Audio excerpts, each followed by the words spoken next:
Bonne année les gars, j'espère que vous avez passé de très bonnes fêtes de fin d'année ou tout simplement une fin d'année 2024 très bonne. Pour ce début d'année 2025, je voulais vous expliquer un peu mes aventures dans les différents pays que j'ai fait, puisqu'il y a plein de petites choses qui ont rendu ces voyages un peu différents et uniques.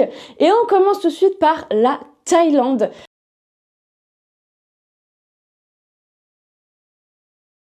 La Thaïlande, un magnifique pays, un pays rempli de temples, de rizières, vraiment les gens là-bas sont trop gentils. Enfin bref, j'ai adoré mon voyage en Thaïlande et quand on voyage, souvent on a envie de tester des nouveautés, des choses que on pourrait pas forcément faire chez nous en France, et notamment au niveau de la nourriture. Alors oui, les Thaïlandais mangent du riz, beaucoup de riz, donc là jusqu'à là tout est normal. Mais là où c'est un peu moins normal, c'est quand ils mangent d'autres choses que du poisson et du riz à côté. Et lors d'une soirée, je suis allée dans un petit marché qui était en bas de l'hôtel. J'étais allée avec mon guide parce que c'était un tour guidé de toute la Thaïlande, parce que forcément quand on n'est pas du pays, déjà on parle pas la langue, c'est compliqué de savoir qu'est-ce qu'on peut manger, qu'est-ce qu'on peut pas manger, parce que au niveau sanitaire c'est pas les mêmes règles. Et moi je voulais tester des choses que j'avais jamais testées, et notamment des choses qu'on trouve un peu sur Koh Lanta. J'ai fait mon propre Koh Lanta, ça veut dire des sortes d'insectes, des choses comme ça. Et donc du coup il est allé me chercher plusieurs choses. La première, ça a été des grenouilles.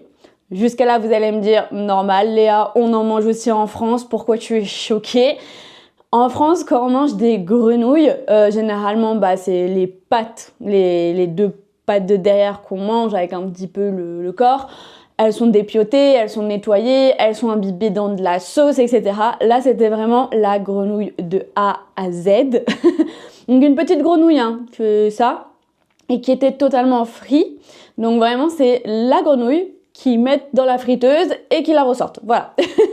Donc j'ai goûté ça et franchement ça passe. Ça n'a pas du tout le goût des grenouilles qu'on connaît nous ici en France.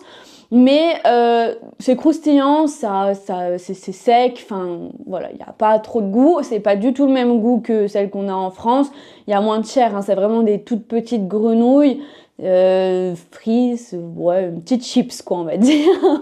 Mais le plus important dans cette dégustation là, on a eu quelques verres etc, mais aujourd'hui on peut en retrouver des verres séchés au paprika, au barbecue etc, même en France. Mais par contre, du coup, j'ai mangé un scorpion. Voilà. C'était vraiment une expérience que je me souviendrai toute ma vie. Moi, là-bas, j'étais partie pour goûter une migale, mais ils en avaient plus. Rupture de stock, on arrivait trop tard. Quel dommage. Donc, je me suis rabattue sur le scorpion. Un scorpion donc de cette taille-là, à peu près dans une petite... Vous voyez les barquettes de frites? Et ça faisait la taille de la barquette de frites, voilà. Et donc j'ai pas été la seule à en manger, mon frère aussi a voulu goûter, mes parents pas du tout. Et comment vous dire qu'un scorpion a plusieurs goûts en fonction de la partie que vous mangez, voilà. La première partie, donc on a goûté la queue du scorpion donc le scorpion était préparé. Le bout du scorpion devait être jeté, vraiment la petite pince, pas la queue, mais la petite pince devait être coupée et jetée. Mais du coup, j'ai goûté la queue, pas grand chose, pareil un peu que la grenouille, c'est frit, c'est cramé quoi, c'est pas très goûtu, franchement. Pour ceux qui ont peut-être déjà goûté les vers, les choses comme ça, au paprika, au barbecue, c'est meilleur les vers que ça croustille, mais c'est la carcasse quoi, la peau du scorpion est dure, donc forcément quand tu le manges c'est pas facile. Après le corps il y avait une petite partie un peu plus molle, pas juteuse mais molle, qui surprend. Et après c'est très terreux en fait, vraiment quand tu le manges, tu le mâches. Alors déjà faut le mâcher super longtemps. Donc moi devant Koh Lanta j'étais là, oh là là les gars vous avez pas mangé depuis 30 jours, pourquoi vous le gobez pas ce truc? Mais vraiment le scorpion, t'avais beau le mâcher, le remâcher, le truc ne voulait pas se faire avaler. Genre même mort et cuit, le truc c'est vraiment une galère. Pour ma deuxième anecdote, direction la Grèce. C'était l'année dernière, fin d'année. C'est un peu une anecdote que beaucoup ont dû avoir. Alors ça va, moi c'était pas trop négatif, surtout que ça n'a pas eu trop d'incidence, mais imaginez-vous la scène, levé 4 heures du matin, vous avez les yeux encore collés, vous devez prendre vos affaires, tout, direction l'aéroport pour prendre votre avion pour aller enfin en vacances. Vous partez, l'esprit serein, vous arrivez à l'aéroport, vous faites tous les papiers, machin, bref, tout se passe bien. Le vol, top, rien à dire. Vous arrivez à l'aéroport de Grèce, vous attendez vos petites affaires. C'est un peu long, mais vu l'aéroport de Kalamata, on ne pouvait pas leur en vouloir parce qu'il y avait 2 places d'avion, pas plus. Donc, un peu rudimentaire, mais du moment que les valises sont là, moi, le reste, je m'en fiche. Surtout que, passons un petit coup de gueule, Lyon, aéroport de Lyon, qui est quand même 3 fois plus grand que l'aéroport de Kalamata, sont pas foutus de nous donner les valises au bout d'1 heure. Le nombre de fois où moi j'ai attendu mes valises plus d'1 heure avant qu'elles arrivent sur le petit truc, alors que franchement il y avait 3 pélos parce que t'arrives à 23 h. Ouh. Bref, parenthèse fermée. On loue la voiture, enfin on va récupérer la voiture qu'on a louée. On part, on arrive quasiment à destination de notre logement. On se dit, on va s'arrêter, on va manger. On est fatigué parce qu'on s'est levé à 4 heures du mat. Que vraiment là, ce qu'on rêve, c'est de la piscine et de la sieste parce qu'il fait une chaleur écrasante. On se dit, on mange et ensuite on va faire quelques courses et on monte à l'établissement. Et c'est pas là qu'on nous appelle une fois arrivé à l'établissement, récupérer les clés et tout le bordel, que tu te dis c'est bon je vais me changer parce que j'ai trop chaud. Oui, bonjour, nous sommes la location de voiture. Oui. Eh bien en fait votre passeport vous l'avez oublié, il est à l'agence, venez le récupérer. Bah cool, parce que nous, pour la location de l'appartement, il fallait les 2, en fait, carte d'identité ou passeport. Moi, j'avais pris ma carte, donc ça allait bien. Sauf que monsieur avait son passeport à l'aéroport, et sauf qu'il le fallait pour récupérer les clés. Donc la dame, super gentille de l'appartement, a dit non mais laissez tomber, c'est bon, je prends juste la carte de madame, je vous fais confiance. Mais du coup, au lieu de se faire une petite sieste, allez, rebelote pour aller récupérer le passeport. Et vraiment, quand t'es fatigué et tout, tu te dis, ça commence mal là, les vacances. Mais on a pu le récupérer, surtout qu'en plus, petite frayeur, on arrive là-bas, mon copain explique qu'il a oublié son passeport tutti quanti.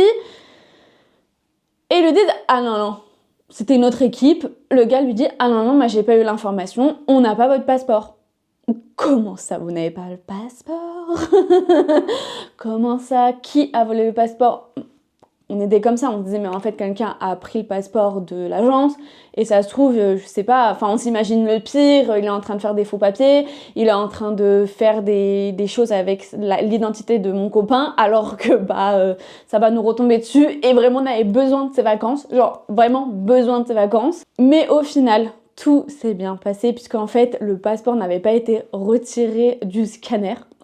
Donc forcément le gars qui regardait sur son bureau s'il y avait un truc, il n'y avait pas parce qu'en fait le truc était toujours dans le scanner. Genre très logique.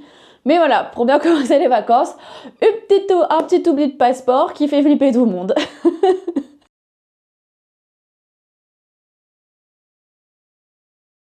Une île que j'ai adorée, des locaux qui étaient trop sympas. Et vraiment une vie, un cadre de vie et tellement de choses à faire. Enfin, franchement, j'ai adoré. Nous n'avons pas fait le safari en Tanzanie parce qu'à ce moment-là, c'était période Covid et c'était beaucoup trop compliqué. En gros, Zanzibar acceptait les touristes. En Tanzanie, c'était plus ou moins plus compliqué. Donc, on est allé à Zanzibar. À la dernière anecdote, qui est qu'on a voulu faire une autre excursion pour aller voir, il y avait l'île de Bill Gates, il me semble. Bref, il y a une île d'un milliardaire connu américain, je sais plus si c'est Elon Musk, Bill Gates ou autre, à Zanzibar, enfin proche de Zanzibar, et donc du coup, on peut aller faire le tour sans pouvoir y accoster ou autre parce que c'est son île, il y a un hôtel dessus, etc. Et donc là, je dis à mon copain, ok, on prend l'excursion à l'hôtel, etc. parce que je suis une vraie flippette et je veux que ça soit carré et je veux que ça soit fait, on va dire pour une fois pour une grosse cliente, histoire d'être très sécure parce que on parle pas la langue de l'île, on connaît pas l'île comme notre poche, donc voilà. Et on va au resto et mon copain est pas très ok sur le fait qu'on passe par l'hôtel parce que c'est super cher. Et il y en a qui vendent des excursions sur la plage qui sont moins chères. Je dis ouais, mais je sais pas trop. Le truc c'est que si on est que tous les deux, etc., est-ce qu'on va pouvoir revenir? Enfin, moi je suis pas très sereine quoi. Et du coup, on va dans un petit resto à côté de notre hôtel et on croise un groupe de Belges, vraiment super sympa.